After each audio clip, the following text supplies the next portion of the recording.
Ah, he was so good. Yes, like I said, I heard his new stuff is good. I just haven't. He had lost me after a while. Yeah, and it's one of those things where I don't, I can't say I don't protest or stuff like that. It's one of those things where when shit just becomes not fun no more, I'll just tap out. But I'm not like protesting and demanding that they don't have the right to be out there. I'm like, oh, okay, it's just not fun for me, enjoyable for me anymore. All right, here we go. Hey, welcome to another episode of the Blackout Tips podcast. I'm your host, Rod. Joined as always on my co-host, Karen. And we're live on a Monday night, ready to do our podcasting thing, kind of late. Started late. Yes. We were busy playing with Oculus Rift. Yay! Roderick ordered one. I have had my eye on it, but I was like, I don't know. I was like, I didn't know how much hassle was going to be and trouble was going to be. And, it's probably one of the things I could have figured that out on my own, but it was back when I didn't have as much confidence as far as like that technical curve that I do now.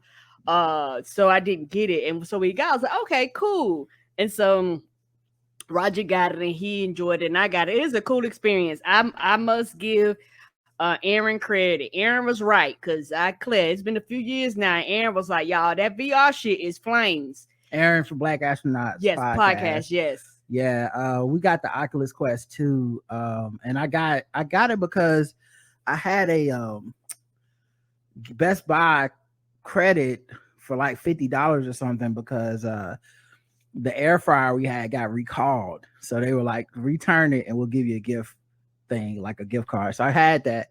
Then they sent me some type of offer that was like, buy something from Best Buy and we'll give you $30 back as long as it's over $200. And then on top of that, today's supposed to be the last day yesterday was supposed to be the last day that the Oculus was gonna have $100 price increase because of inflation, according to Meta /Facebook.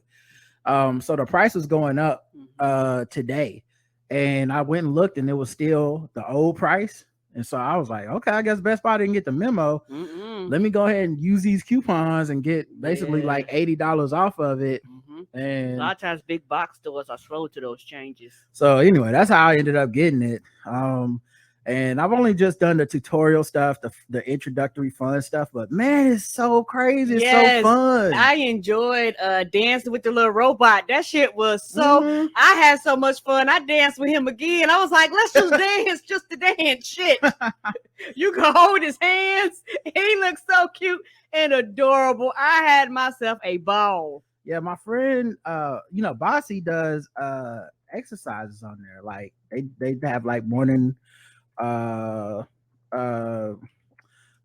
like you get a coach and you can go in there and book a session and they take you through like a group exercise of whatever kind of exercise you want to do and stuff. There's a bunch of video games and stuff in there. So yeah, man, just glad I got it and looking forward to really getting in there to get to tick around with it.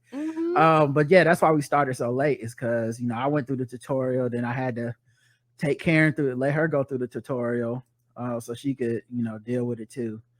All right, let's get into the show. Of course, we talk about all kinds of stuff that's happening in the world, and one of the things that's happening right now is the thing that's been happening for a long time, which is coronavirus. Again? Look, here we go again. We got variants. Really need to keep a mask on hand and follow the plan. Get the vaccine and second shots, whether woman or man. Black out who tips is doing their part, but the dummies expand. Niggas would rather believe a bunch of misinformation. Fuck y'all idiots not getting shots. Now we gotta regress. If we keep going in this direction, we never can rest. Never can get back to the lives we be living the best. Damn fool, stop the lying, stop the intubation crying, cause it's your fault that motherfuckers dying. Damn fool, stop the lying, stop the ventilator crying, cause it's your fault that motherfuckers dying. I do not understand this shit. I'm not a fan of this. We were like one win from the pandemic championship, but fuckers wanna leave it to game 7 with Giannis Delta Kumpo blocking forward progression and Chris middle fingers to your plans, man. Damn. Looks like it's no Drew holiday for you and your mans. I'm sick of black people dying for real, so I'm just writing this new piece to let you know how I feel. Coronavirus, yeah. Fuck that COVID-19. It's unseen. It's creeping in the air for you to breathe, yeah.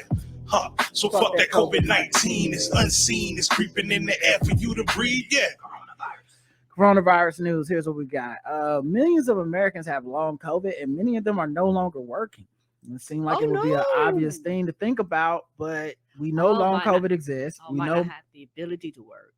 We know long COVID exists. We know long COVID exists. We know many people have had COVID. Mm-hmm. We know that a percentage of those people get long COVID, and it's something that I didn't think about till I read this article. But I haven't really factored this into our coverage about when we talk about stuff like shortages, and we talk about the fact that people died, but we forget. I forget to talk about the fact that some people just got long COVID and they're not coming back to work as a waiter or in the kitchen because they don't have the ability to. Because it's something that uses a lot of your body and stuff, and your breathing might not be the same, and trying to fight through it and makes it worse in a lot of cases, and stuff like brain fog and fatigue, like so you forgetting shit.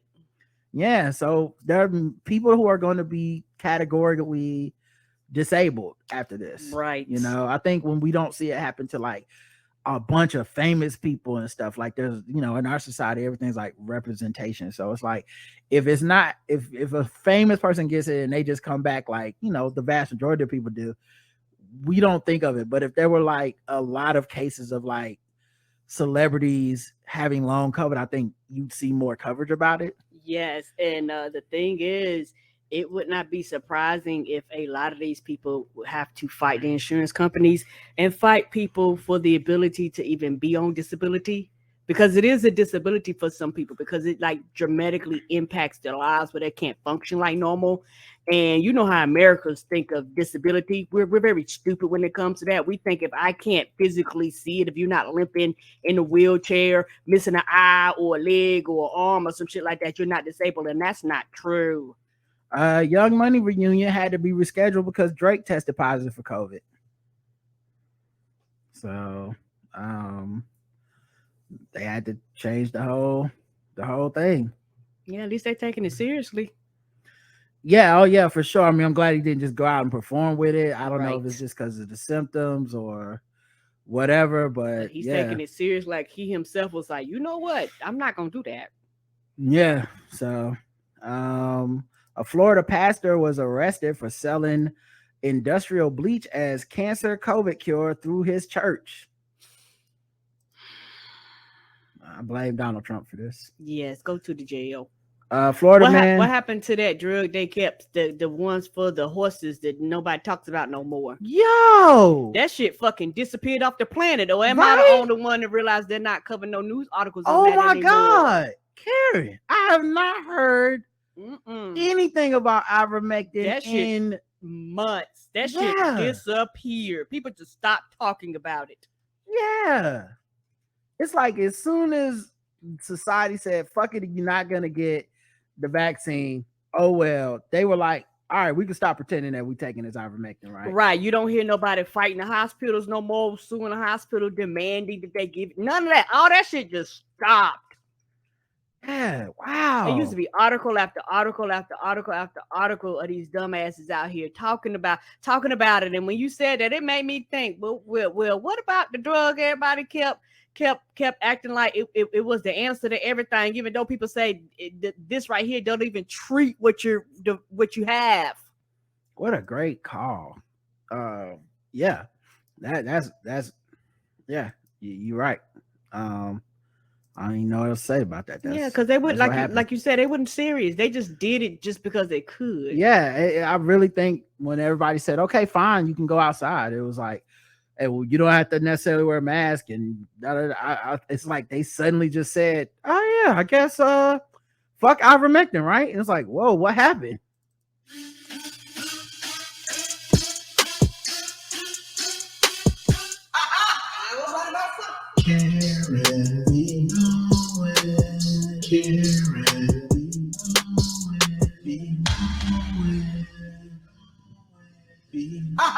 I was right about something. Yeah. So it was no battle, so they was like, well. I guess they done moved on to back. They moved back down to bleach. It was ivermectin, hydrochloroquine, Now and it's then back down to bleach. they back down to bleach. But don't worry, guys. Polio's back. So shout out to New York City. They just said, New York State just said, we encourage everybody to go get polio vaccines because it's back. I hope I you know what? Next time I go to my doctor, I'm gonna ask her to look at my records, all jokes aside, and be like, hey, do I need to get any shots? Let me know now, because I want all of the shots. Fuck this bullshit. But yeah, he was selling just bleach, I guess. He manufactured and promoted and sold chlorine dioxide as the miracle mineral solution. You know, sometimes I think about like them old timey movies set in the like old West or something, or you see it in old books, and there was always somebody peddling like snake oil salesmen is what they would call them. You know, they just peddling like McCoy's magical tonic. It cures headache. It cures. Yes, the people used to go around from city to city. It cures everything. If it doesn't matter, if you for any malady, you just take 2 sips of this, and you will no longer have a cold. I know a man who was on his deathbed, but I gave him some of McCoy's magic tonic, and he took 2 spoonfuls. Got up and worked a full day at farming the next day. Come on, his top hat. And in my mind, I'm like, there was a time when people bought that shit, and I guess, you know, it's like they didn't have as much technology, they didn't, and you think like, well, that died out, right? Because we're smarter than that. No.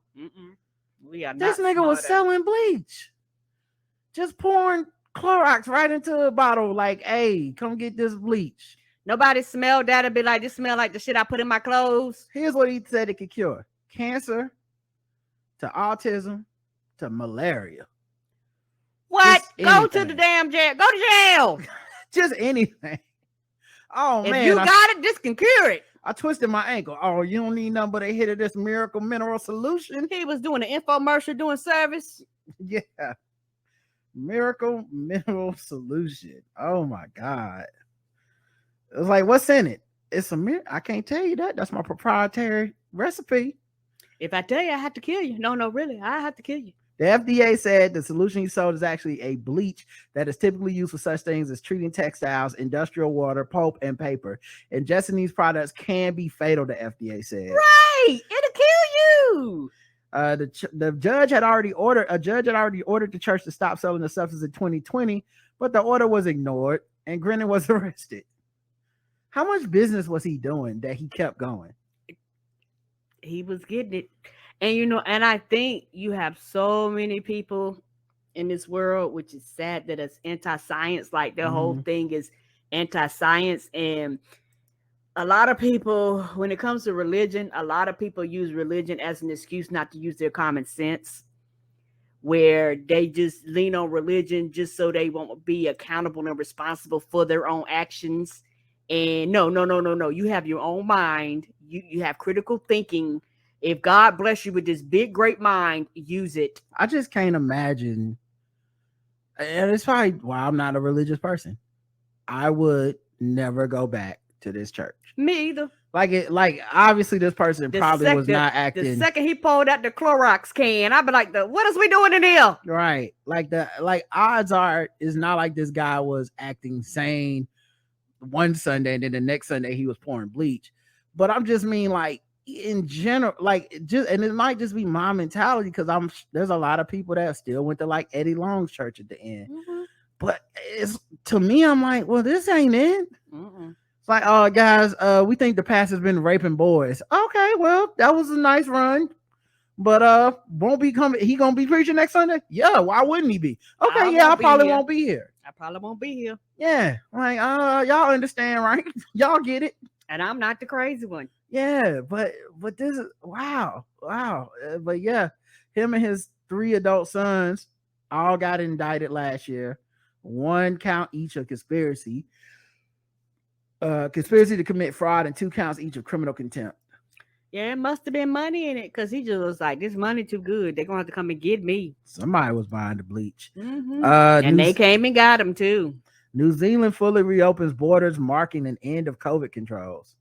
The South Pacific country began easing its tough border regime in February. New Zealand has fully reopened to international visitors, lifting the last remnants of one of the toughest border regimes introduced during the COVID-19 pandemic. Yeah, this is something I've been saying during this segment. When people talk bad about the U.S. and how we've handled it, which fine, I'm not even trying to fight you. If that's what you believe, that's what you believe. Can anyone show me the countries that have handled it better and don't have an outbreak right now? Right, because it's all over the world. It's just, this thing is kicking everybody's ass. Mhm. Of course, America is worse. I'm not gonna, I think we're number one. It's just that I think we're worse not because of the government. I think we're worse because of the people. Right. Our rugged individualism and American exceptionalism have combined into just the perfect environment, like warming seas during hurricane season. Like, it's just, we are everything that is ripe. We are the forest full of dry tinder that just needs one spark to burn everything, because we have so many people so invested in the opposite of goodwill towards men. Right. And these other countries that have done even like tough restrictions, they're dropping them now. And you just have to wonder, like, what is it? Is everyone collectively just like, fuck it? I don't know.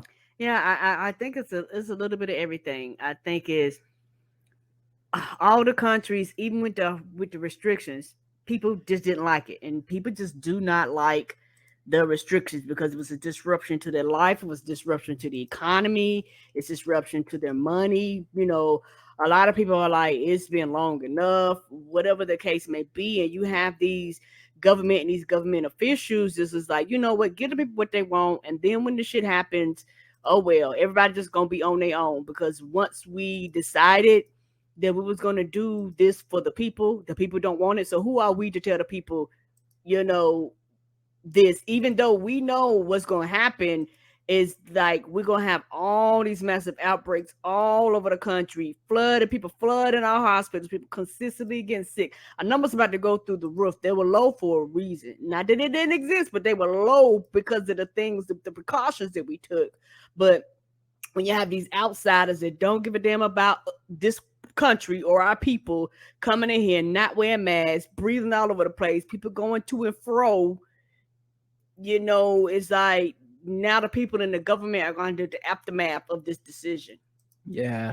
I mean, that's what's happening. Mm-hmm. But yeah, I like I said, they've opened their shit back up. They still require you to be vaccinated to visit the country and stuff, but, which is a good thing. It's just this thing is just decimated countries, man. And then the thing is, their problem is, they mostly kept COVID out of the country during the pandemic until the Omicron variant. So they were doing a good job, but these variants are just fucking relentless. Right. But because they had done such a good job, they had also killed all their industries as far as tourism and a lot of that stuff. And because a lot of people visit that place, millions of people every year. Yeah, and of course, people weren't willing to go back into this full lockdown that had happened before, and especially after seeing, well, with the Omicron variant, the lockdown isn't working the way it was with the less infectious one. So, right, I don't know. Good luck to them, though. Let's go ahead and get into. Yeah, and I just hope a few months from now we're not reading articles about the huge spread in their country. Yeah, I mean, it was spreading everywhere at this point. I mean, yeah, everywhere, but somewhere like that, people are going to talk about it because their numbers are just it's going to be a tremendous jump for them. That's a good point. Yep. All right, let's get into some other news. Let's see. Oh, the Senate GOP backtracks after the veterans bill firestorm. So that shit that Jon Stewart got on their ass and went viral, and they tried their best to fucking weather the storm. Oh, and he was like, bitch, you lying. Here's the proof. And they was coming after him. He was like, nope, that's a lie. That's a lie. He was like, they are saying that they are saying shit that's not in this bill. There's doing scare tactics. One thing about him, regardless of how you feel about him, that man was fucking relentless. And I'm glad he was. Yeah, what I think was interesting here is that the Sunday morning news shows came on, and so politicians do the rounds. Joe Manchin did all his rounds, and his like, this is why I'm okay with this not build back better, but build back better shit now. Because it's not the same, and he was lying. Like, it won't raise taxes on anybody, but it was gonna raise some taxes. But whatever, I didn't give a fuck. I'm pro the act, so let's just get it going. Get it going. And I don't care that he's up there lying and talking out both sides of his neck. Don't care. Get the shit going. You're right. What I find interesting though is Republicans also were doing the rounds, and they were trying to do this thing of why we don't support this bill to support veterans who have issues being exposed to toxic substances while on active duty, such as burn pits. And they were going around like, no. It's we don't know what they're gonna do with this money. It's hidden stuff in the bill. And whenever people go, well, what is it? What's the hidden stuff? What are the things you don't support? Where do you think this bill is gonna go wrong with this money?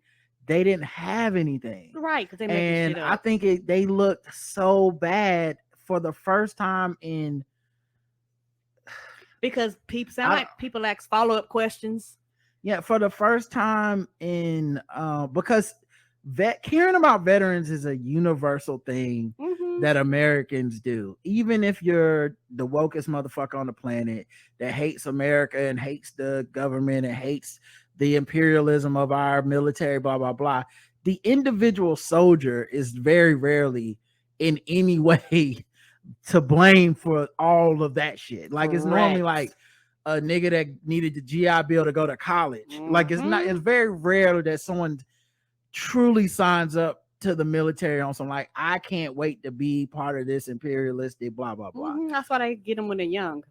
Yeah. And like, not that there's none, but very rare. Correct. And so when you and we're like, so you send people to places they don't want to be, doing jobs nobody really wants to do, and then they get exposed to some shit like this. And this is when Republicans go full evil villain, right? It's always the we support the troops, we support the police. Somebody just beat up all the cops. Oh, we didn't know we was gonna have to actually support them. Right. We thought we could just say that shit, and that's kind of what happened. So seeing them for the first time in probably at least over a decade, this is maybe longer, the first time I've seen Republicans backtrack because they actually were embarrassed. They looked so bad. They lost ground with their own voters because they're the party of super militaristic, patriotic, quote unquote, America, fuck yeah, they're the party of that, and they got caught being embarrassed as the people that actually don't give a fuck. Yep, like you say, the reason why they backtrack because the people that actually vote for them, their supporters, are pro-military, and they are like, what you not gonna do if you want my vote? You gonna vote for this shit because I'm in the military, or I got family members in the military, or a spouse in the military, and if you vote against this bill, I'm not vote for you. They had enough people in their asses that they was like, y'all know we better backtrack it. Like trying to be funny, for a lot of them, it's coming up time to get for re-elections, and they was like, we can't be pissing off the people voting for us. Percentage of them died because of the coronavirus, so we keep, so we can't have these people upset because we didn't vote for the military, which we claim we support. And it's interesting because this is a very rare time. But after a string of Democratic wins that have kind of been undeniable in the press, or at least the voting populace and people that pay attention have no longer accepted the press's framing of everything good being bad for Biden and bad for the Democrats. Correct. So it feels like Republicans need a win right now.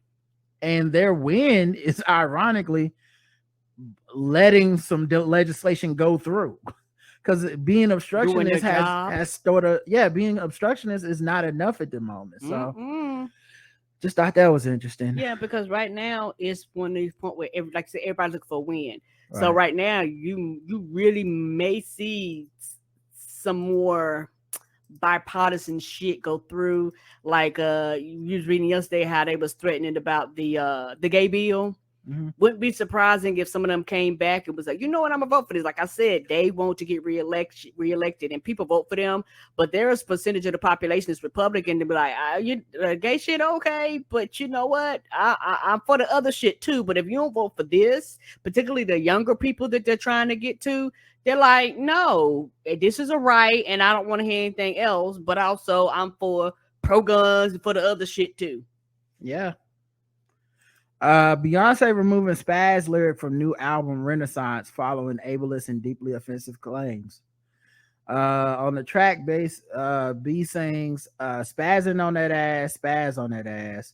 And of course, you know, the Twitter folks hit the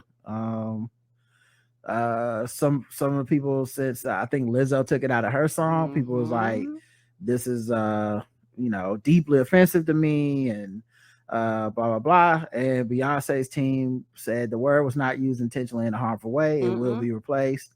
And yeah, that's it. So it's been taken out. I saw, you know, some people getting mad because it's Beyonce and you can't say shit about Beyonce. But if she felt the need to take it out, or felt like it wasn't some unreasonable request, feel the same way I felt about the Lizzo thing. Like, it's her choice. It's her choice. I think it comes from a good place to take it out. You know, I will find out eventually if those are bad faith actors that, you know, if there will get to some line where people go, actually, no, I'm an artist and I'm choosing to use blank language. They're gonna they're gonna hit one person and they're gonna say no. Yeah, and we'll see how that reaction goes. Because I honestly think it's dope when people are able to say, all right, my bad, I didn't know that. Or I didn't think of that when I was making it. Now I do know. Won't happen, you know. Spaz is not really a black slang thing in America. I heard overseas it's a big thing, but it's also not a term that's been used derogatorily in black slang. Like, it's not something we say to people to try to, like, I've seen white people use it in like in the 80s and shit, use it as like a negative thing. But you know, black people, it's like saying I'm about to wild out or something like that.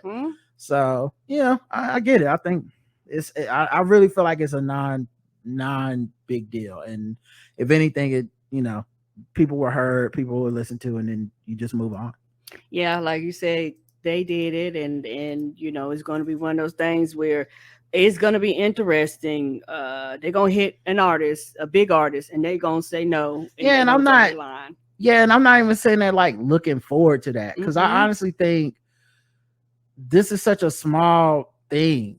Like, maybe the calls will escalate into something where people are like, I don't want you to say bitch, you shouldn't say nigga or something like that, and then people gonna be like, man, get the fuck out my face. Right. But something like this is like, okay, this community doesn't like this, you know. Like, we'll cross that bridge when we get to this, because I think what happens really is bad faith actors start seeing this and then they want to inject themselves into shit. Like, you know, when the right wing alt-right people found James Gunn's old tweets and brought them back up to try to get him off of Guardians of the Galaxy and all that shit, where like that could happen, but we're not there yet. Georgia's gun laws are forcing Atlanta's Midtown Music Festival to cancel this year. An annual event takes place at Piedmont Park. The annual event takes place at Piedmont Park, a public space where guns are permitted, and the short-term tenant of that property can't enforce its own ban. So they want to say, hey, welcome to the festival, no guns allowed. Right. Georgia has a law that says you can't tell nobody in a public space not to have a gun. So they said, all right, cool, we just gonna cancel. Right. So guess what? You talking about no money for the economy, no vendors get no money. These hotels was going to be sold out. Like, these are the consequences of you not allowing people to make the rules. They're like, we had a festival, people are having a good time. We want people to come here, families to come here. We don't want them to worry about getting fucking shot at the festival. Yeah. 50,000 people normally attend. Probably from all over the country, possibly all over the world. Right. Jack White, Future, My Chemical Romance, and Fall Out Boy were headlining. Because that's the thing. They don't think people would be like, all right, fuck it then. And honestly, man, in this mass shooting world, people ain't trying to deal with that. They want, like, we don't want no guns in this space. Right. We want it to be safe. Yeah. So let's see what else. Oh man. stop me if you heard this one at least 2 other times before. Okay. Mystikal arrested for a 3rd time for alleged sex crimes. Charges include 1st-degree rape and false imprisonment. Oh, ain't that the same thing he did the other 2 times? Not a repeat. Again? This is not me. 2004. So this is completely different than the other 2 incidents. After his 2004 arrest for sexually assaulting his hairstylist, he spent 6 years in prison, registered as a sex offender upon release. Then in 2007, he was arrested again after turning himself in to police in response to learning that an arrest warrant had been issued for him in connection with the alleged assault in a casino in Shreveport. After the 2017 accusations were eventually dismissed, he was granted a $3 million bond and was released from jail. As of Monday morning, no bond has been posted for the latest arrest. He's in charge of 1st-degree rape, simple robbery, domestic abuse, battery, false imprisonment, and criminal property damage, among other things. So, I mean, like I said, it's all in the lyrics. Mm-hmm. It's funny. We were just on 3 Guys On, and I brought up, I don't even remember what the story was, made me bring up Mystikal, but I was like, like, he had that shit all in his lyrics. Yeah, yes, he did. And well. Neo responds to his wife Crystal Renee's cheating allegations. So Crystal Renee is Crystal Smith had put out this post. 8 years. 8 years of lies and deception, 8 years of unknowingly sharing my life and husband with numerous women who sell their bodies to him unprotected. Every last one of them. Oh no. Cream pies all around. This must have been before the abortion bans. Oh no. To say I'm heartbroken and disgusted is an understatement. To ask me to stay and accept it is absolutely insane. The mentality of a narcissist. I will no longer lie to the public or pretend that this is something that isn't. Now, they did renew their vows. Yeah, not too long ago, right? Yeah. Okay. And a lot of times, like, that shit, when it's not on like the 10th anniversary or whatever, it can be a sign that like shit is going bad. It's like, let me renew my vows real quick and remind this nigga cheating is bad. I choose me. I choose my happiness and health and my respect. I gained 3 beautiful children out of this, but nothing else but wasted years and heartache. I ask that you all please stop sending me videos or information of him cheating, because what he does is no longer my concern. See, that's what I think happened. She did them vow renewals, and you know how it is with social media. Started flooding her with everything. Everybody started sending this your man. I mean, he renewed his vows, but he was over here last night, and now like the side chicks, the groupies, the prostitutes, the whatever, they be like disrespectful and hitting you up for the clout. Yes, not because you asked for it or was seeking for it, just because they can. Yeah, this happens on Balls Deep Sports all the time, where somebody like is cheating with somebody and they hit up the main woman as like clout, not even on some like, I think you should know this, but like, yeah, he over here with me. You ain't shit, that kind of thing. Like it's your fault. I am not a victim. I'm choosing to stand tall with my head held high. If someone can't love you the way you deserve, then it's up to you to love yourself. With no hate in my heart, I wish him nothing but the best. Crystal Renee. Now, people were saying his wife that before her tried to warn her, like, hey, he's a cheated dog. He not gonna do you right. And she was like, you don't know what you're talking about. Yeah, because everybody think that they're an exception to the rules. Yeah, and also like one of the things that people don't talk about this shit is the dude is normally complicit in denigrating the ex so that you are on his side, because he's coming to you first on some like, she's crazy, she's possessive, if she makes me miserable, our marriage is terrible and it's her fault, and that's why I'm with you, because you make me feel da da da. And it's, as much as on paper it's easy to say when it's not you, to be like, yeah, obviously, duh. But when it's you, it's like, yeah, maybe I am special. Maybe, maybe that is what's happening. It's her fault. Yeah, and a lot of times it's a lot of factors into it. Is, people thinking they're exception to the rules, and a lot of women, to their detriment, have this I can fix him or I can change him mentality. which is not healthy. Because that's not your job. Like your job isn't to make a man. Like that's actually not your job nor your responsibility. For the sake of our children, my family and I will work through our challenges behind closed doors. Personal matters are not meant to be addressed and dissected in public forums. I simply ask that you please respect me and my family's privacy at this time. Yeah, except, she's making it public. So, yeah. Once you go on like reality TV and shit, them doors are closed. There's no way you can take it back to we just want to have a private conversation. People never gonna respect it. Nope. All right, let's see what else we got here. A man suspected of starting fires in remote Oregon woods was detained by 3 residents who tied him to a tree. Were these some tree huggers? He ended up being a tree hugger. They tied him to the tree. Yeah, I mean, yeah, these some tree huggers, but you're gonna hug this tree out here starting fires. Yeah. The quick actions of getting the fires out most certainly averted a catastrophe and saved lives. The total area burned is less than 1 acre, the sheriff said. Because it's dry out there. It's really dry. If the fires had not been contained and if they got out of control, they could have blocked all the residents and visitors from having an escape route. On Monday, the sheriff's office received a call from the U.S. Forest Service about the fire burning in the far northeast portion of Curry County. The area can only be accessed by the Bureau of Land Management and Forest Service roads via the river.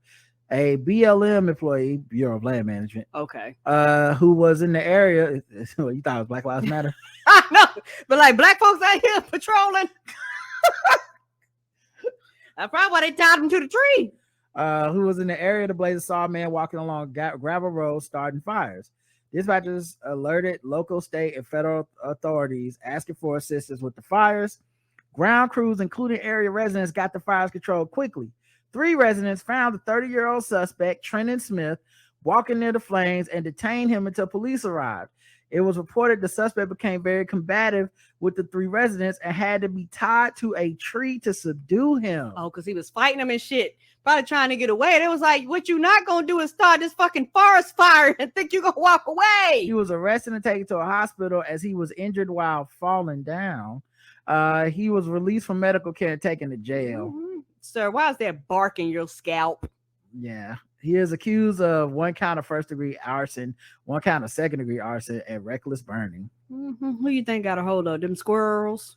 I think the people that live out there got a hold of him. They whooped his ass. They was like, "Sir, you trying to burn my house down?"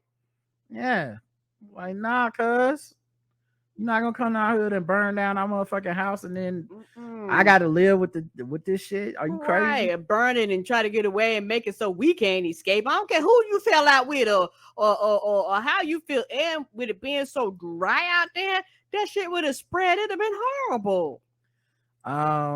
This waitress has people online arguing and stuff. One of them thoughts. She posted a post about the check. Oh, okay. And giving people the bill at the end of the end of service and stuff. And she's posted why she gives the bill to the man. Oh, this is a very loud video. Anyway, it's just I don't even know. I didn't have to play this. There's no audio really. It's just the writing when you're serving a couple, so you automatically give the bill to the man without even asking if they're going to split it, because my girlies deserve nothing less than princess treatment. And that was the whole video. And I guess people are feeling away about the video that she would put it out there that way. She shared her thoughts on TikTok. The clip has been viewed 1.3 million times. She told her followers, I read that part. Some people believed it was sexist. One person wrote, "It's also normal now to pay half and half. I would never go out expecting someone to pay for me. I'm dating him too. You wine and dine each other." A second person said, "My mom can't stand this. She will bitch out any waiter or waitress that does it because this is sexist to assume the man is paying.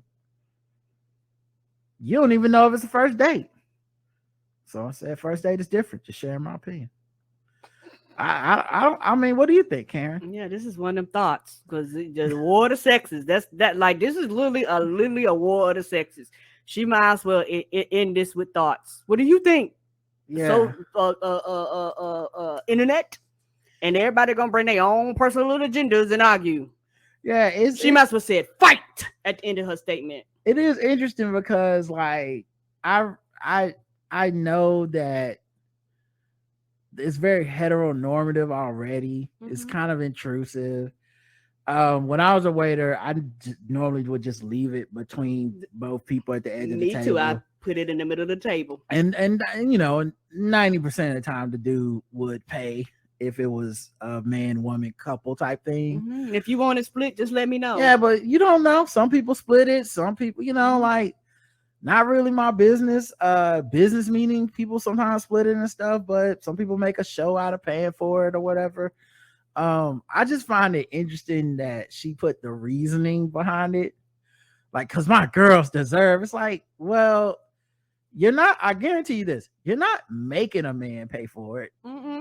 You know what I mean? They're gonna pay for it if they want to, but like, you can't make, like, everyone has to be in on it there. But I don't know. It just, I never gave it that much thought, you know. But yeah, I just thought and this was years ago for me when because when I worked at IHOP and Shoney's and other places, I think Red Lobster was the only place I didn't where they always had a cashier. So if you wanted to split or anything, all that stuff happened like up front. So I never had to actually worry and worry about that now, But nowadays they, a lot of the more, I guess, fancier restaurants, the more upscale, have it where the waiter could actually ring everything right there in front of your face. So if you want it split and all that stuff, you could talk to them and they could do it however you want to. They be like, hey, would you like it split? How would you like this divided? Like, you actually just eliminate all like that type of talk, or is it one bill? That's normally the number one question now. Is it one bill? Right. Which actually just in this economy, I ain't making no assumptions. No, I don't know who got what. Me either. And gender roles, sex, I don't care. I don't know. Just as long as the bill get paid and I get a tip. As long as the bill get paid. Martha Stewart admits she wished friends would die so she could date their husbands. Martha real G. She going harder than Snoop Dogg. I think she corrupted Snoop Dogg. Right? I think she was a bad influence. She went on Chelsea Handler's podcast and dished about two men she finds very attractive. I've had two mad crushes in the last month, which is really good for me, but it turns out, one of them is married to the mother of some friends of mine, and he's so attractive. Handler said, you can't be a home wrecker. Right, she's supposed to be a homemaker. But she insisted she's never been a home wrecker, even when opportunity presented itself. However, she admitted, while she has no plans on meeting men, they're all married to friends of mine or something like that. Handler sympathized and said, well, it's very difficult because I think there are certain ages we go through where it's very tempting because you want to believe that, oh, maybe this relationship that they're in is temporary. Stewart was more blunt, or maybe they'll die. I always think, oh gosh, couldn't that person just die? The wife, Handler said, yeah, not painfully, just die. Quick and easy. But it hasn't worked out. We gonna see her on For My Man or some shit. What is up, Martha? Listen. I feel it though. It's several women waiting on Karen to get up out of here. Okay, they waiting on me to give up the ghost. I don't blame them. I'm not, I'm not going nothing painful, obviously. But I'm just like, I don't want. How you know ain't some man waiting on you to croak? I assume there is. Be like, we seen. I mean, that nigga croak. We seen the dating pools out here. Okay. I feel like it's a lot of people with a lot of pressure on them right now. I guess it is. It's like the car market right now. How many people wouldn't take a used car that they know is dependable? That's not gonna cost them the $37,000 that a Honda Civic costs right now. I take one I take a older model. It's cheaper. Been a little banged up a bit, but it runs. It's dependable. Okay. You're not the only one seeing them meals on Instagram. Apparently, right? They be like, he be cooking for her and shit. Treating her nice, don't beat her. Mm-hmm. They hear the stress free in your voice. Honey, yes. I'm not gonna lie. It is stress free. But honey, something happened to you. I'm gonna get me a dog, and it's gonna be me and that dog because honey, y'all do too much shit. Y'all like somebody told Dale Curry, y'all be out here pegging and shit. Y'all be out here not giving a fuck. Y'all be out here blowing coronavirus on each other. Bitch, I'm good. Yeah, monkeypox is back. I'm scared. Right, I'm good. Now I got to do a background check. I got to see if you're a pedophile. I got to do a credit check on you. They blaming niggas lie. They blaming you for the cheating. It's all bad these days. I'm good. I'm old. I'm not made for the dating market nowadays. I'll tell you that right now.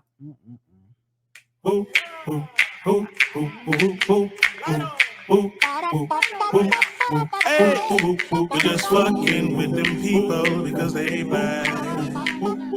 We're just fucking with them people because they black. We're just fucking with them black people. We're just fucking with them blacks. We're just fucking with black people. Hey, hey, you are. All right, fucking with black people. The game, we go around the globe, find different articles, make us feel fucked with, and we'll assign point scores from 0 to 100. American Home Shield is a home in intervals of 25. Today's contestants, everybody was fucking with us. Mm-hmm. Everybody was fucking with us. Mm-hmm. Oh man, that's another one. You never hear anybody say nothing bad. Y'all mad at Aquafina. We love that Kung Fu fighting song.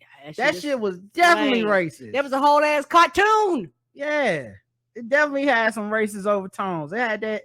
Once you add that sound in there, it's definitely racist. Incident. Yes. All right, let's get to this racism now. This other racism that we tape at the Dillards at North Park in Dallas. It shows a customer confronting a clerk and responding calmly after that clerk called his 10-year-old son a racist slur. Our Robbie Owens is speaking exclusively tonight with the father. Muhammad Kareem lives a quiet life in Johnson County. He says he visited the Dillards that day just to buy a shirt and some pants. He's not even that active on social media. But now, as he becomes the latest internet sensation, it's relevant to say that he is doing so, delivering a lesson in grace. That of what you did. It was hate caught on tape. What you done to my son. But what appears to have caught the internet's eye was not just a Dillard's clerk hurling a racist slur at a 10-year-old. Tear came out my baby's eye and he said, "Daddy, you didn't hear what that man just called me?" It was how calmly his father responded. Think about it. Muhammad Kareem admits it wasn't easy and credits his faith. Prophet Muhammad said, "Don't be angry. Don't be angry. Don't be angry."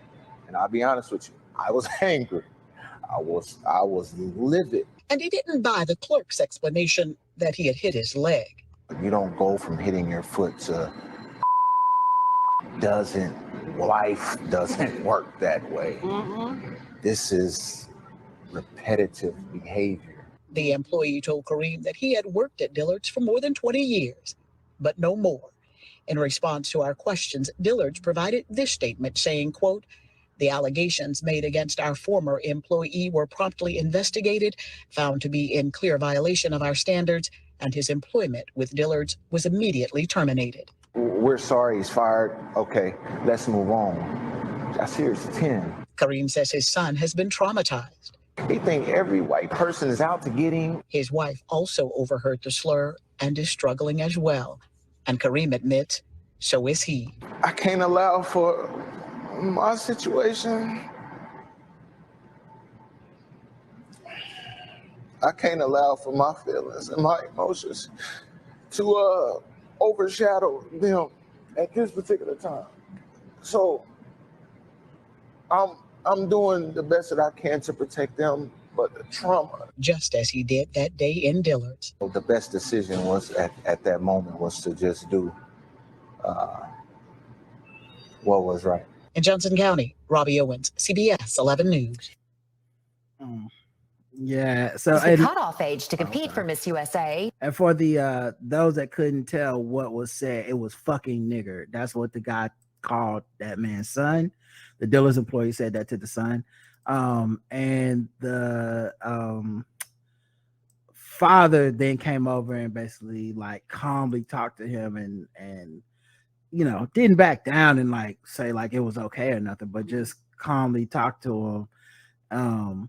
And I think the thing that bothers me about it is this idea of like, look at how he handled this. What a great way to handle this, to show us a lesson in grace in class. And it's like, nigga, I am so tired of us having to be the graceful, classy ones. Like that, like he chose to handle it. He's not a bad guy. There's nothing on him about it. That's fine. But us taking from it, like, what a lesson. That's the part that bothers me. Right. I'm never going to come down on an individual black person having to deal with some unexpected racism. Right. If he would have choked that man out, he'd probably be in jail. If he would have cussed that man out, you know, it might have went a different way, or, you know, the same result. The guy gets fired and whatever. But us taking it and being like, he gave us a lesson in grace. That's the part that gives me just Dracarys. Right. Y'all just supposed to deal with this bullshit. Right. And if you deal with it any way other than grace, you're at fault. And like you're the problem. I will, and it's a fine line to walk because most people take it a step too far, in my opinion, and that's why I don't really fuck with them. And they blame the black person, like it's your fault. Correct. You know? But I get it. Like, you don't want your son to experience that. You don't want your son to see you lose your fucking mind on this guy in public. You know, like, and you can even hear him. He's struggling with it himself. Where he's like, you know, I was still angry, and you know, this trauma that you know the mom saw it. Like, I get all of that stuff, and that's why I see the humanity in those black folks, and I will never castigate them. You know, but the news running it as some type of like a lesson to motherfucking who. Because the only lesson that I saw that needed to be learned was the motherfucker calling a child a fucking nigger and losing his job. That's who should be learning a lesson. The next motherfucker that's gonna say some racist shit that's about to lose their job, I learn that lesson. Don't say it. But other than that, I don't give a fuck about no learning to be graceful and shit. There's no right or wrong way to really handle that shit. Correct. You know, unless you're gonna do some Candace Owens, like I think you got a good point. I really don't see what the fucking, you know, I really don't see what lessons are we being handed from this shit, man. It's what a fucking anyway, what did you score it? Yeah, I scored it to Dracarys. I give Dillard's a 0 just with the fact that they was like, yep, you gotta go. Right. So I give like the company itself a 0, that they didn't double down, they didn't do no internal investigation. You know how they do that bullshit, right? Or suspend without pay and just drag that shit on. You know, when it's like, hey, this is a video, this is an infraction. Like, what are we talking about here? Like, no, like. And what is the lesson that you're putting out to the community if you allow this employee to continue to be there? You know, as a Dillard's now, and odds are most Dillard's are attached to a fucking mall. So now you're gonna have people probably standing outside of your Dillard's protesting you. Don't nobody want to deal with that. So they was like, sir, it's cheaper to cut you than to deal with the loss, because you know what happens when you do this? You don't have people stand outside your door fucking protesting and telling people not to shop at your Dillard's. Yeah. No, you're absolutely right. I agree.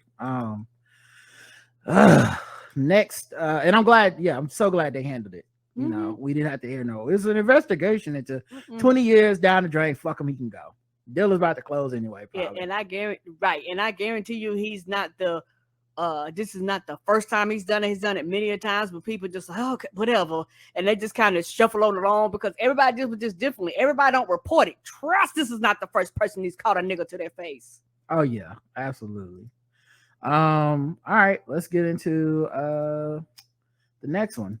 Father sues video that father suing Sesame Street theme park for $25 million claim shows racist Telly Monster and Ernie ignoring his daughter. Is this another incident? Different incident. Oh Woo! Yeah.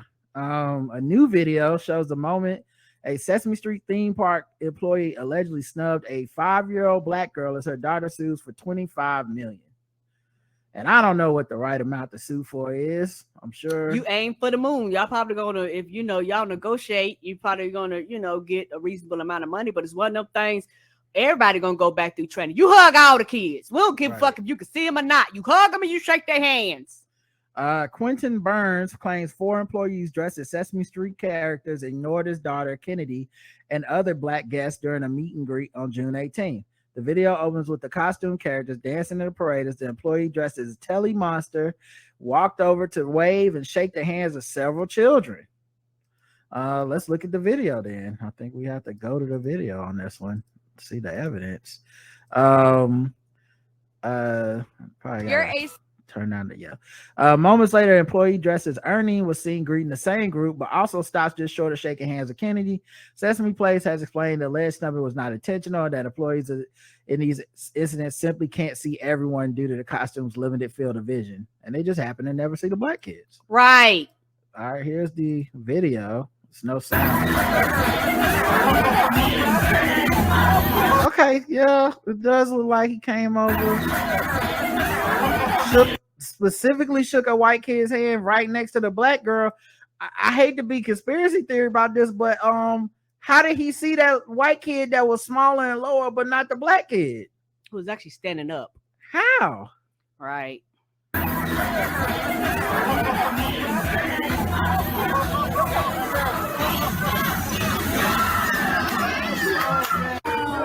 Okay, that's Ernie. Also, what? I mean, why the field of vision work for the other kids? Yeah, because the other kids are like lower. Like, for those of you not watching, he's actually going lower and then literally coming up and glossing past her. Right. Sesame Street must be on the white part of town. Right. Yeah, I mean, look, 25 million. I don't know what the right amount is for a child. Me either. But I know when your daughter looks back with that look in her eyes of disappointment and it just hurt. 25 million, please. And it's also one of those things. Well, okay, well then you know what this tell me y'all need to do: redesign them costumes so they can get a full vision. If that's what's happening, and it's not what's happening. I just don't. Is that what's happening? Because I see they are finding the white children. That's not what's happening. Just looking at her face makes me want to cry every time I see it. Burns said during a press conference. Wow. And the thing is, we understand that there's a lot of children there, and you can't get to them all, but you need to at least wave, acknowledge, shake, let them. But like this, even if you just let them touch you, just so that you're in the same vicinity. I just don't understand. This is not hard. No. Maybe I'm just confirmation bias and it's really what they're saying, but this don't seem like a hard thing to solve. Like, and I don't think you need like racial training. Just don't be racist. It's gonna be the shortest training in the world. Hey, you see the black kids? Yeah, you see how in that video you didn't shake their hand? Shake their hand next time. All right, cool. All right, everybody done? All right, good. Let's get out there. Have a good day. To this now, a class action lawsuit was filed against Sesame Place in Bucks County after a family from Baltimore says they were treated unfairly because of the color of their skin. It is the latest development in a controversy that began with a viral video. NBC 10's Leah Uko is live in Center City where the lawsuit was announced. Leah, what can you tell us? Hey, Jackie, so this is I'm getting goddamn sick and tired of these fine-ass black newscasters. And every last one of these racial clips. It's like, do they only send the fine black newscasters on the racism? Of course. Can they cover anything else? Are they allowed? Multiple law firms that are involved announcing they jointly filed a class action lawsuit against Sesame Place Philadelphia's parent company, SeaWorld, and they're making multiple demands, the main one being compensation, but they're also asking that employees undergo racial sensitivity training. Let's get into what all was said. So it's getting confusing to the pleasure and reward centers of my brain, because it's like, oh no, this horrible, change gonna come type of racism. Right. But now I'm looking forward to the stories. I'm like, well, they might send a black woman to cover it, and she fine. These are the representation. These are the attorneys representing a father. Oh, thank God, it's not Benjamin Crump. Named Quentin Burns and his daughter, Kennedy. Murphy, Falcon, and Murphy, the trial firm, Duncan Legal Group. These are the three law firms representing the family, which is from Baltimore, Maryland. Attorneys tell us that the Burns family contacted these firms directly, and they all say, the family and the firms they hired to represent them, they say that SeaWorld, Sesame Place, Philadelphia's parent company, violated a section of the Civil Rights Act. Attorneys say that it was not followed on June 18th, which was Father's Day of this year. They say when this... It was like, black people don't have fathers. Why would they even be at the park on this day? And the thing is, they caught it on film. Now it's one of those things where, not trying to be funny, I could go, okay, maybe one, but it's like 3 or 4 of them just gloss past the same little girl. This is on purpose. It's a class action lawsuit, so multiple little black kids. Multiple people. I was like, hey, my kids been getting ignored. What the fuck is happening at these parks? What is happening at Sesame Street? This is what they're alleging occurred. Attorneys say employees dressed in costumes refused to interact with 5-year-old Kennedy, who is biracial. But on the same day, around the same moments, they did not refuse. In fact, they interacted with other children who were white. This is what they're alleging happened and what we will see in a video they plan to release. Listen. So I'm hurt, devastated, me and my wife,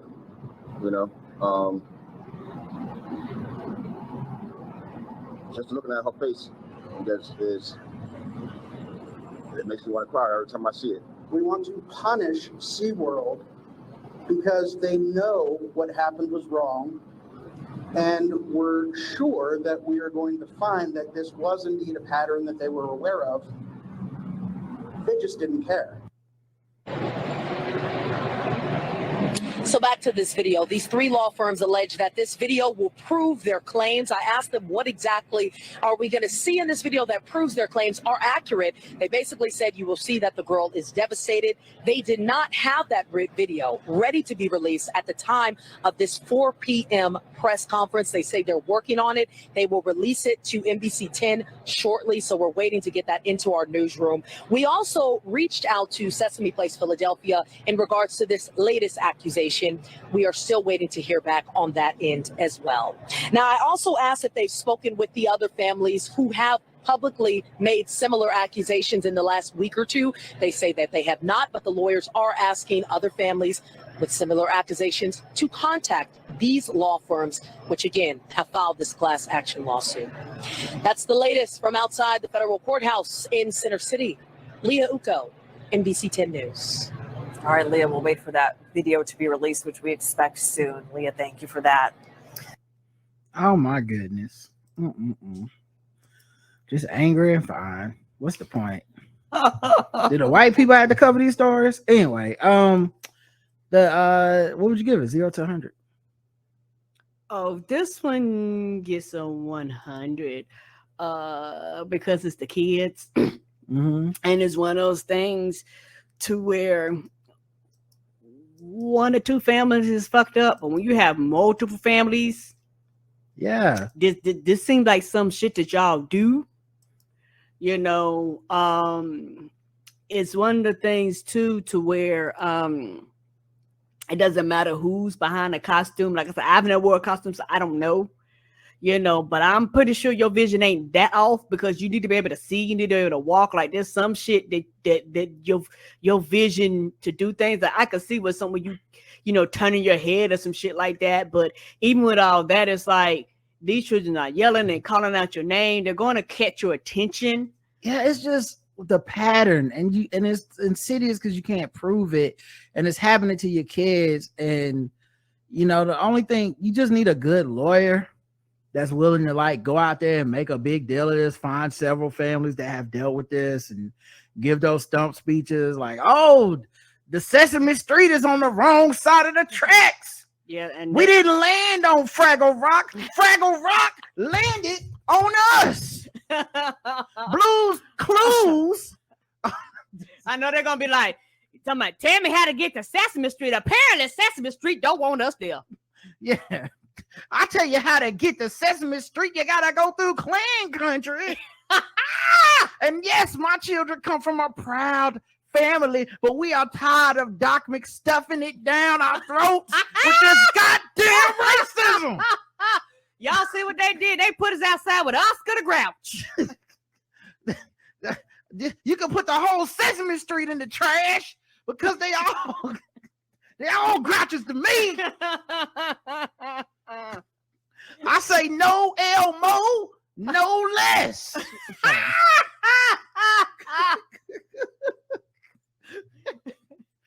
I give it 100. Yes, I do. I give it 100, and I'm fucked with. You can't. I'm just fucked with by the little baby face. Yes, by the little kids and them being hurt and being distraught, and particularly for the main little girl that they put on the video, because like 3 or 4 of them passed. So it's like, oh, not one of y'all didn't notice this little girl. Right. And what was so fucked up about it, like I said, people didn't see, the other children were lower. So they went down and had to come back up, which means you had to see her when you came back up. And now somebody shared in the chat, there's a video of this one with Chuck E. Cheese. What is happening? Thank you. It's great to be here with you to celebrate. She having a good time. Birthday stars. Now, for those of you, you see how he didn't acknowledge? you are the star of the show. In fact, on the Oh my goodness, she was having a time of her life. Thank you. It's great to be here with you. And then Chuck, like, he literally put his hand down as soon as he said nope. And the thing is, he was walking in her direction, so not like he did not see her. Yeah, and this is the next part of the clip where he stood in front of her without doing it. And the baby's waving and calling at him. Yeah, you can't do that. And are the kids on stage white? It looked like they was white. Yeah, the kids on the stage don't look white. Now look, this one he has a better excuse because like the black girl is all the way on the ground and the others are on stage, but he can see the head tilt towards the black girl like he's seen her. So 0 to 100, Karen. Yeah, they get 100 too. You can't be doing the babies like that, and it's gonna be them things. That thing where, like, and everybody claim it's the costume malfunction. Well, make the fucking eyes bigger. I don't know. Fix the problem. And for me, this is gonna sound a little hypocritical. I'm sorry, everybody, but for me, this one only gets a 50. Now I know you, Laura, you just said why is it only getting 50? It seemed like the same as the last video.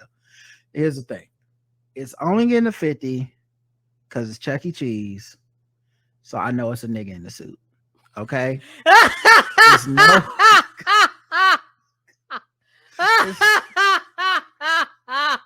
And he may have been drunk on the beer.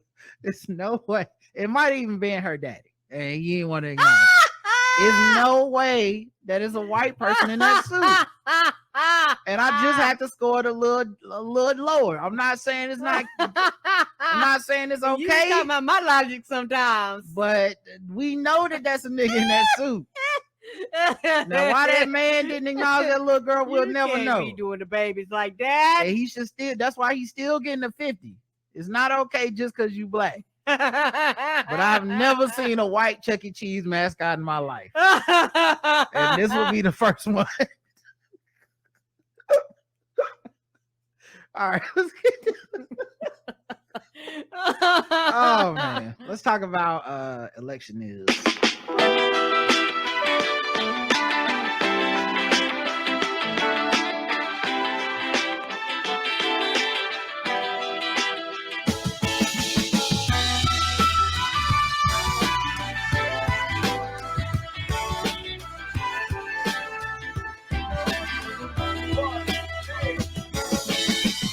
That beat go hard. These niggas still trying to steal the election, y'all. Yes, they are. Don't sleep.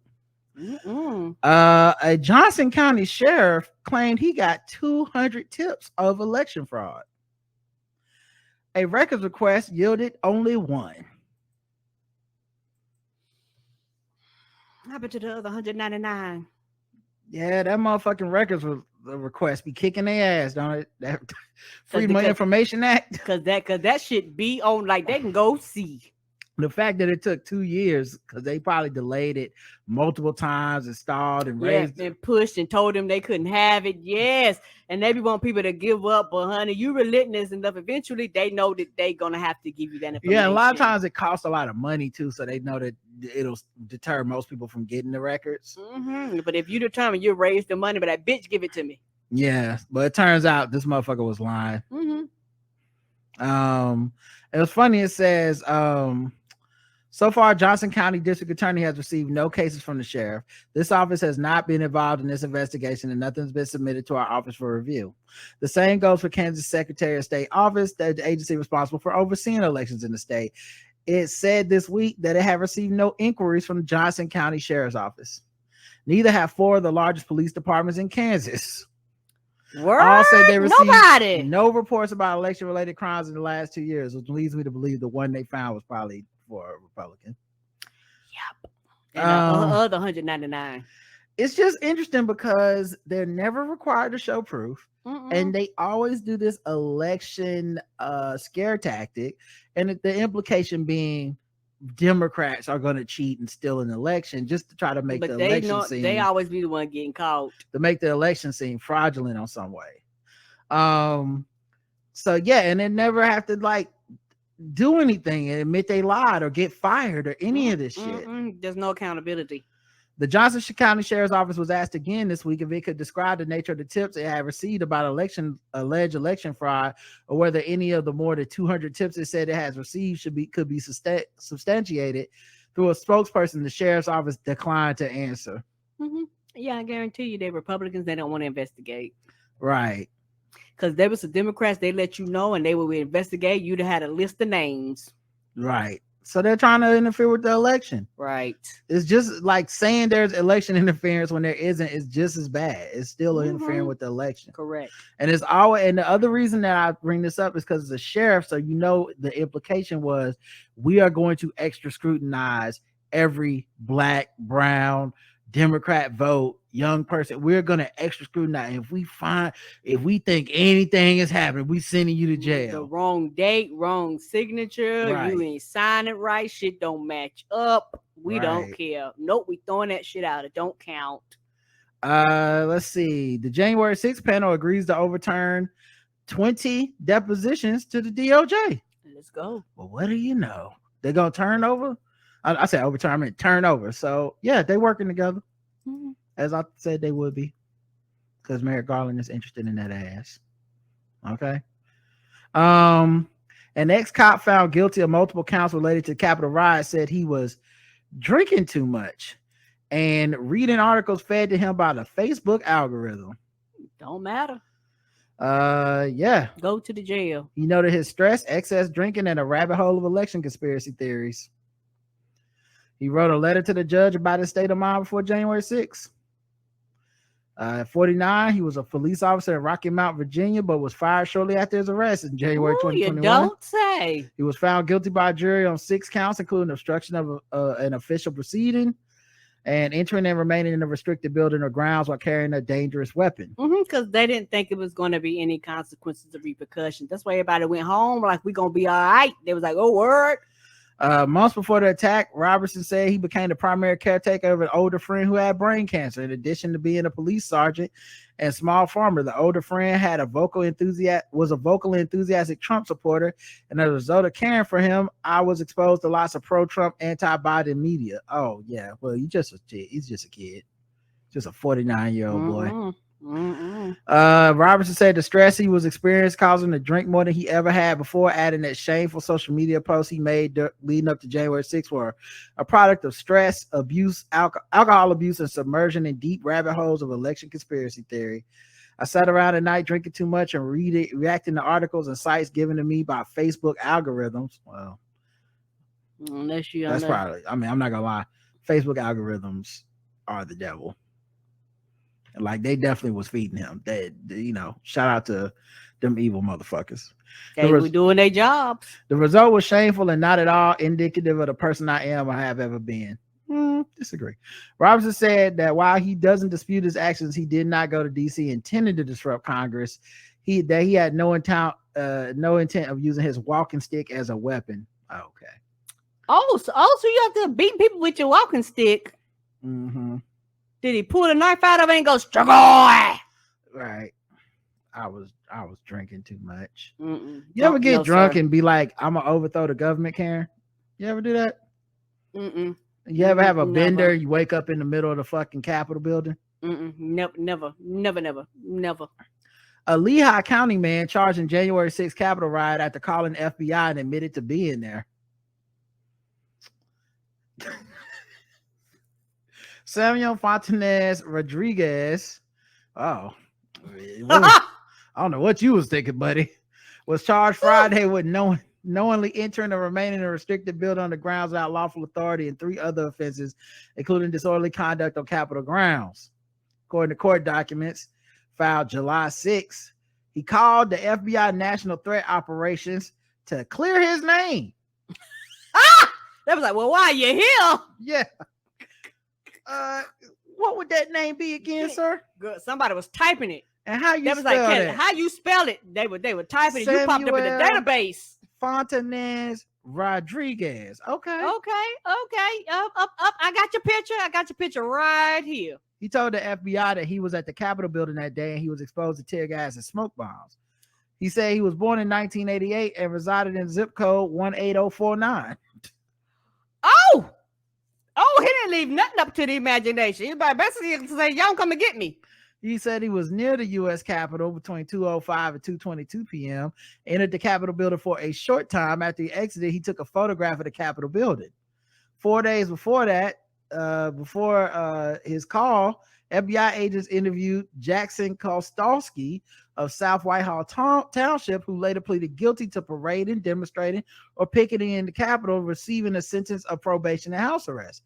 Kostowski told agents he traveled to the U.S. Capitol building with a group of friends that included Fontanez Rodriguez, because I told you motherfuckers they were all dropping names. Gonna like birds. They are just singing like goddamn canaries. Everybody being bad to the first one get hit. They was like, oh shit, they hitting people. Because I done seen the first 48. And you think that shit don't work on white people too?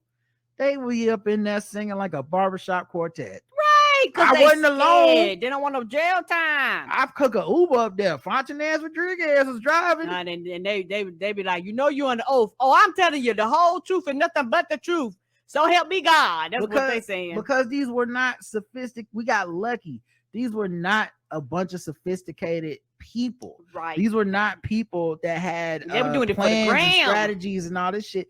We got lucky that most of these motherfuckers were just like, I'm gonna post the evidence on my social media myself.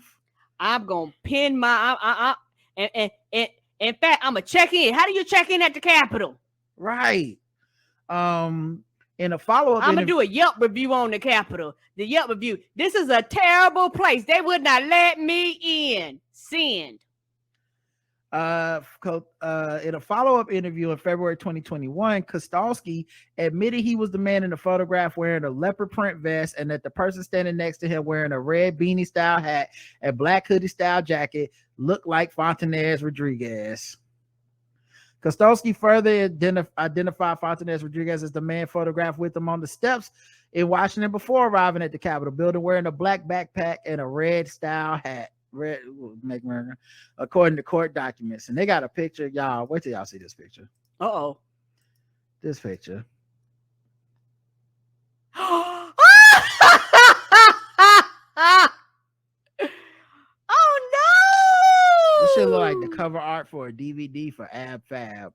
Oh no, he was toasted. Shout out to the 3 people that got that reference. He should have went on home. This is why I do the show. They had no business out there. The FBI searched his home, seizing a laptop, a hat, black hooded t-shirt, sweatshirt, cell phone, and a pair of tan boots. Cause fuck it, I guess don't get rid of the evidence. I don't give it the good way. Don't burn it. Just keep it all. I'm surprised he have it up on a wall for sentimental value.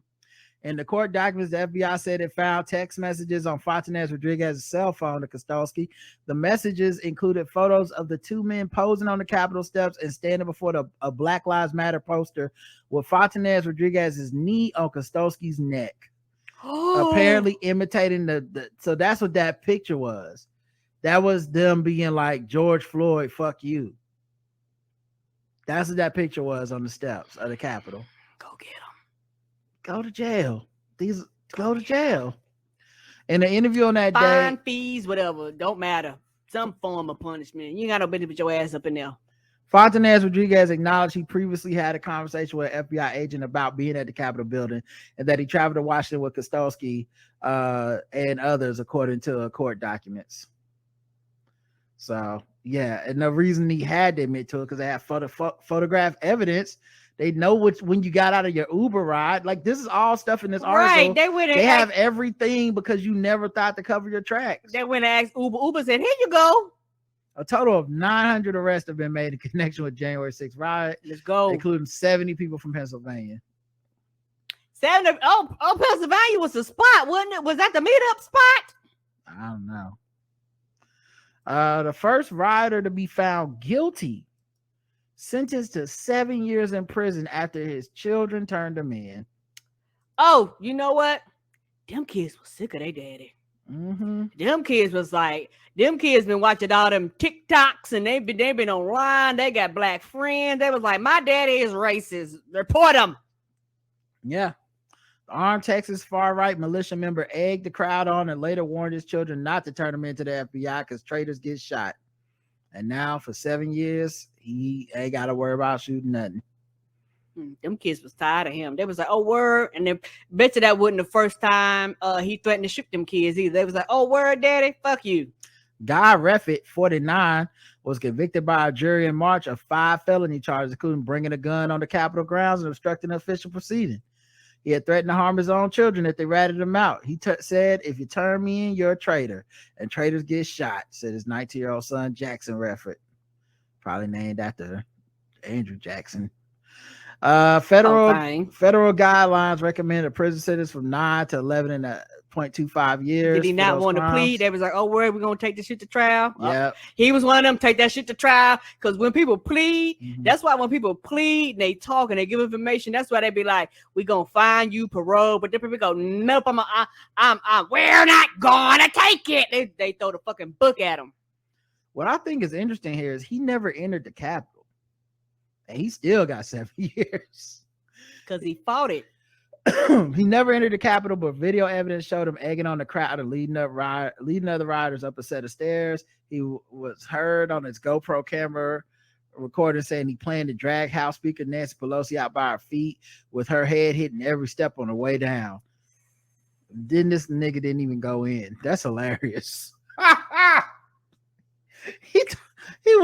He was selling wolf tickets like a motherfucker. Didn't even go in. Yeah, we gonna get him. All right, y'all. I'm gonna be outside. I'm gonna be in the back. I got y'all back. Way in the back. Way in the back. And out here being big and bad and puffing his chest. It was like, sir, yeah, can we talk to you? He was like, but I didn't go into the building. I'm gonna fight it. It was like, oh, word, you gonna fight it? Yes, okay. On that day, he was talking all that shit, but during the court sentencing, he decided to address the court, reversing his previous decision, though he said that his anxiety over public speaking was crushing him. I don't want anything to do with any gruesome militias or any stupid shit like that. I do deeply regret everything. He was brought to tears as his son told the jury by his father threatened him if he dared call the FBI. The elder Reffitt wiped away his tears as his son Jackson testified he felt gross when he Googled FBI tip in order to report his father. Later, Jackson Reffitt told the New York Times he felt bad for turning his father in, but doesn't regret it. I would say I'm sorry because I don't feel like I put him in this situation, but I still feel guilty. I would do it again. You know what? I was just like, that's the shit that it's going to take for white people to do, but you don't have enough white people willing to do shit like that. But like, you know what? This whiteness thing, I ain't got time for this. You wrong. The judge said, I can't help but wonder whether, like many other January 6th defendants, if I'm hearing what I like to hear from you as opposed to what you really believe. I clearly fucked up, he replied. Even after his arrest, he wrote a letter on behalf of other incarcerated rioters. Hope that was only the only day in American history we would, without doubt, feel the need to notify our government they have transgressed much too far. Friedrich said the claims in his letter border on the delusional. He hasn't walked back his statements about being a martyr. He hasn't walked back his statements about being a patriot. And so as he sits, I have to consider, what is this man going to do when he's released from prison? Right. Still his family stuck by his side after turning him in. The insurrectionist wife, Nicole Reffitt, said she didn't think her husband would act on the statements, but said that the family was disturbed by his comments. His family set up a crowdfunding page on Give, Send, Go. GoFundMe was like, get the fuck on. Asking for donations for his defense. GoFundMe shut it down. They was like, no. Guy stood on the stairs of our Capitol that day, not to cause terror, even though he did, but to stand up for the corruption and the evil that has eroded our government. You, the American people, have supported the Reffitt's through some of the darkest days this family has endured, and I'm now asking for a rally, says Nicole Reffitt. After sentencing, Nicole Reffitt defended her husband, calling him a patriot and saying the trial was political. Oh, get the fuck all y'all, except for the son. Mm-hmm. His daughters, the son sound like he's out of the house. Right. His daughters defended their dad after sentencing, blaming Donald Trump. Trump deserves life in prison if my father is in prison for this long. Agreed. Don't threaten me with a good time. Right. We all on the same page. The Texas dad was the first Capitol rider to go to trial in the U.S. District Court of District of Columbia. Oh, he's the first one to go to trial. Right, because everybody else been selling this shit. People go, why ain't it? Because there people like, I'm not going to go to court. This was them, we're not going to take it. They was like, we're actually giving you a chance to settle so you won't have to go to jail. Like, trust, they do everything they can. And you know what they do? They were like, are you sure? You sure? I'm about to shut the door. Hope you know when I shut this door, we gonna come up your ass. He was like, nope. They was like, oh, word. And you know what? This is probably scaring the shit out of everybody else that thought they was going to take it to trial. I guarantee you, everybody else was going to take it to trial. Was like, you know what? Is that same agreement we had before? Is it still valid? I don't want to go to court. Yeah, he was caught on camera with a Smith & Wesson. The Texas dad was the first one to go to trial. He was caught on camera with a Smith & Wesson pistol and a hip holster. He also carried zip tie handcuffs. What was you planning to do with that?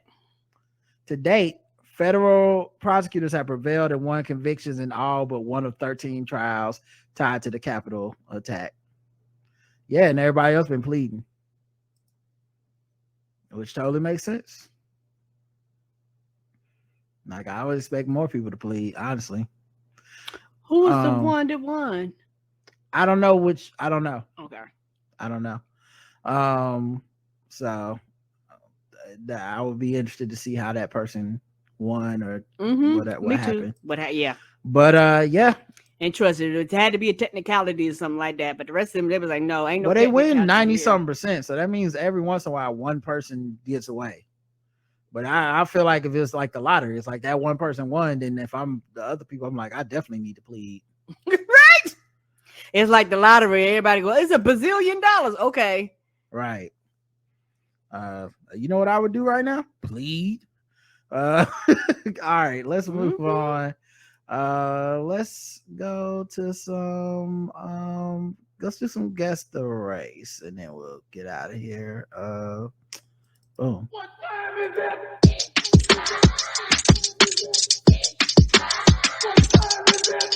It's time to guess the race. It's time to guess the race. It's time to guess the race. It's time to guess the race. That's right. Guess the race time. We go around the globe, find different articles, guess the race of people involved. Today's contestants, Karen and the chat room, they all play and they are racist. A woman is arrested for impersonating a nurse and attempting to steal a newborn at Riverside Hospital. Oh shit! This is a newborn baby from a hospital in Moreno Valley, California. Jacinia Miron, 23, was booked in Robert Presley Detention Center for kidnapping charges, currently being held on $1 million bail. The Riverside County Sheriff's Department said that around 10:30 a.m. Thursday, deputies were notified by hospital staff of an individual impersonating a nurse at Riverside University Health Center.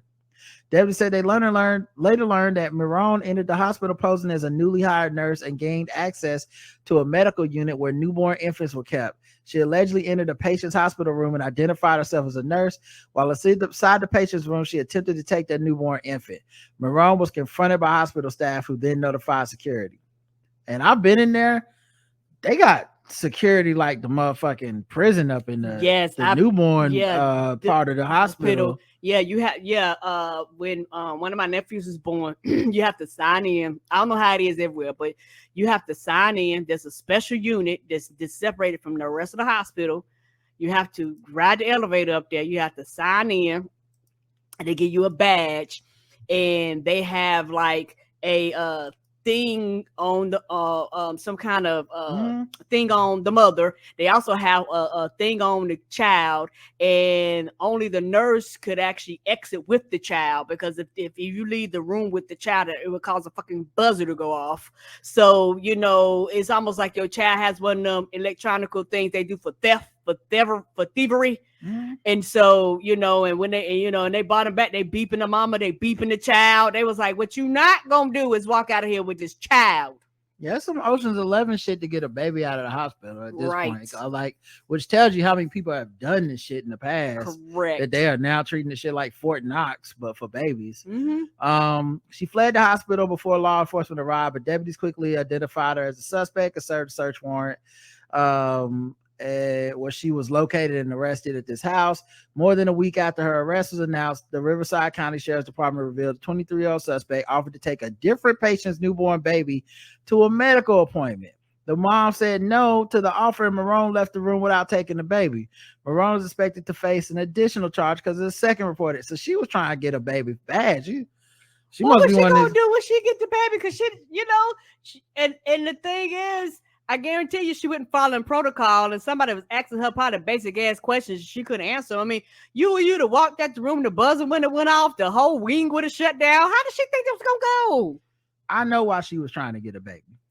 And I know this because I've watched enough episodes of For My Man.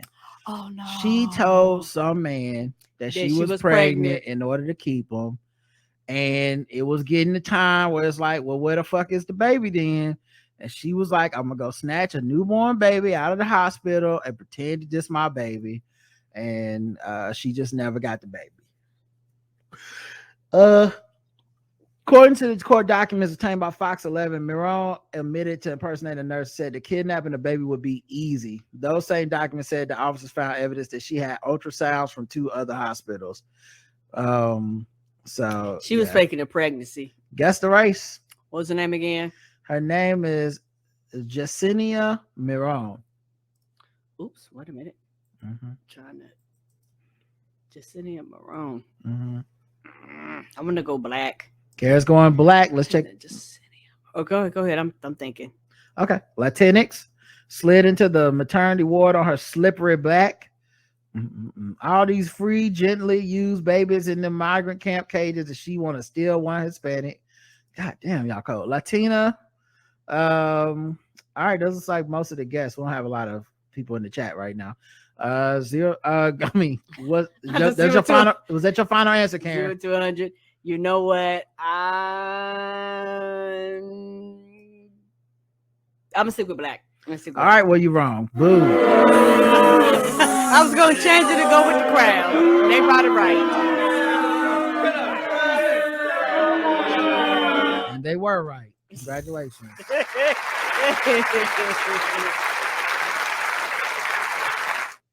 Yeah, man, baby stealing in 2022. And when I tell y'all there's like motherfucking Fort Knox up in there, they treat their babies like their bags of gold. They was like, nope. Yeah, it's hard to steal a baby these days. I'm surprised. All right, let's see. We'll go to another one. A man was sentenced to 12 years in prison after attempting to eat memory cards filled with child porn.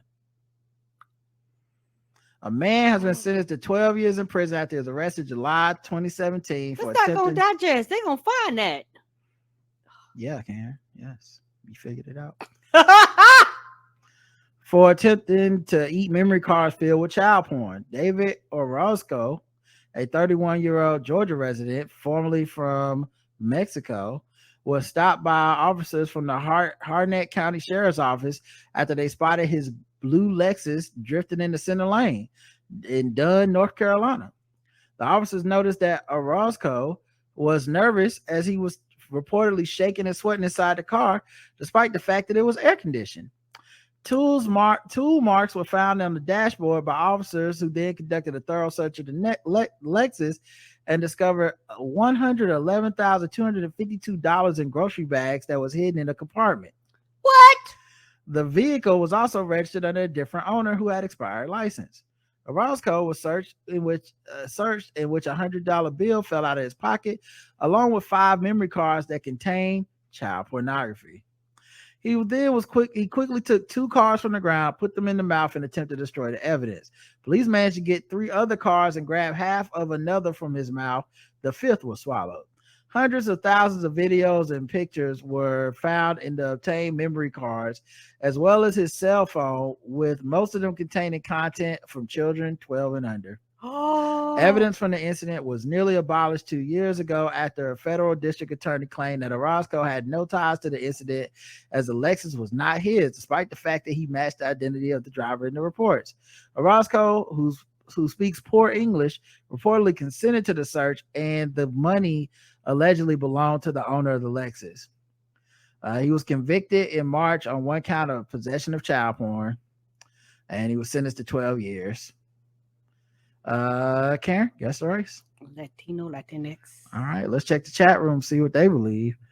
Man, how many terabytes was on them cards? I don't think that's the question or the thing that matters at all here, but okay. What were you gonna say? My bad. Nothing now.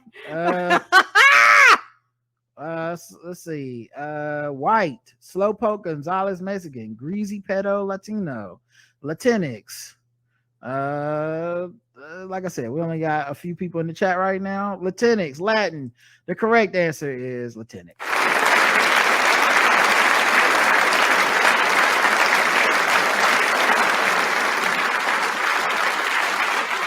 One person did miss it.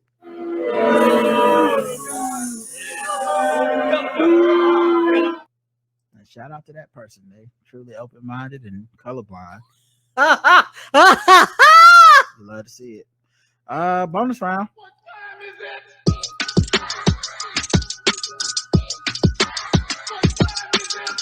It's time to guess the race. It's time to guess the race. It's time to guess the race. It's time to guess the race. All right. The bonus round, Karen, is 1 and 1. But let's see how she does in this final round. Okay. Bank robber was jailed after poor handwriting prevents a heist. A robber has been jailed after bad writing thwarted his attempt to take money from a bank in Eastbourne. Alan Slattery used written notes to ask cashiers to hand over money in the space of 2 weeks at branches in town and in Hastings. Slattery entered 3 banks in Hastings and Eastbourne in the space of 2 weeks and used the written notes to ask cashiers to hand over the money. His first attempt was at Nationwide Building Society in Terminus Road. Due to poor handwriting, the employee was unable to read the note, and Slattery left the branch empty-handed. Staff at the bank later managed to read the note, which said, "Your screen won't stop what I've got. Just hand over 10s and the 20s. Think about the other customers." They then rang the police, who attended and seized the note and the CCTV footage from the inside of the bank. Around 2:50 on March 26th, Slattery entered the Nationwide Building on Society Branch in London Road in St. Leonard's. He handed a threatening note to the cashier. In fear for her safety, she handed over 2,400 pounds in cash. Slattery then did not say anything but left with the money. Police attended and viewed the CCTV from the bank and surrounding businesses, which showed him boarding a bus moments after the robbery. A bus? You didn't have a getaway car? Yeah, the bus must be on time over there. Oh, y'all must got a good public transportation. The tube. Yeah, if that was Charlotte, your ass would have been caught at the bus stop. They'd have caught you on the 18. Inquiries with bus company is identified Slattery from the picture on his bus pass, which matched that as the person seen on the CCTV. That guy on the bus pass. You gotta put your real information in there, right? Right. As inquiries were ongoing, the Trade Center police received He a paid call. for the monthly one too. So that was like, oh, you're a regular customer. Well, you can't pass up a sale, can you? You couldn't have just paid cash that time. He had to use his monthly pass. But yeah, as they were doing the ongoing trace, police received a call from another bank on April 1st. Staff at the bank reported a man entering the branch, handing over a threatening note, demanding money. The cashier challenged the man, who then left empty-handed. He wasn't a very forceful criminal. He's a terrible thief. Starting to think he didn't have any money. Any guns. He was not hardcore. Upon receiving this report, officers attended the last known address for him and identified him walking in the vicinity. He was arrested on suspicion of robbery, 2 counts of attempted robbery. A search of an address found some sticky labels identical to the label that had been handed to the staff at the bank, and a jacket that matched that of the man on the CCTV. Why get rid of any evidence? He's 67 years old. He pleaded guilty to all 3 offenses. He was given a 6-year extended sentence comprising of 4 years in custody and 2 years on license. The detective constable Jay Fair said these incidents caused fear and distress to both the employees working in the banks and to the wider public. I'd like to thank all the victims and witnesses who supported our investigation, and I'm pleased to see the severity of the offenses reflected in the sentence handed out by the court. Karen, guess the race. What was his name? His name is... I'm going white, but I just want to be sure. Alan Slattery. Oh, yeah, white. All right, let's check the chat room. White. Okay, everyone went white on this. Folly. Oh, that's my name, illiterate ass nigga. Euro trash, crummy, cursive, Caucasian. He was white. Yeah, good.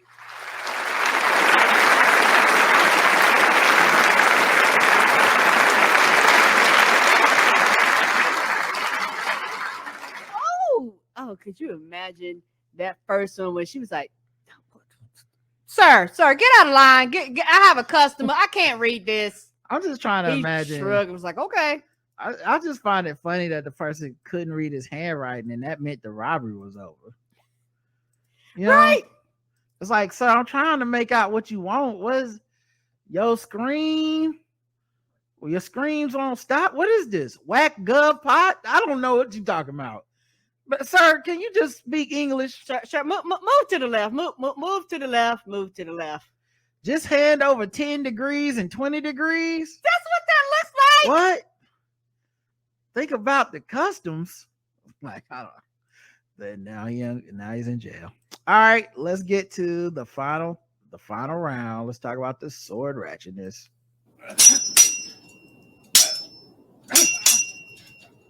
Somebody said, I don't want to copy your mixtape. Right. What are these rap lyrics?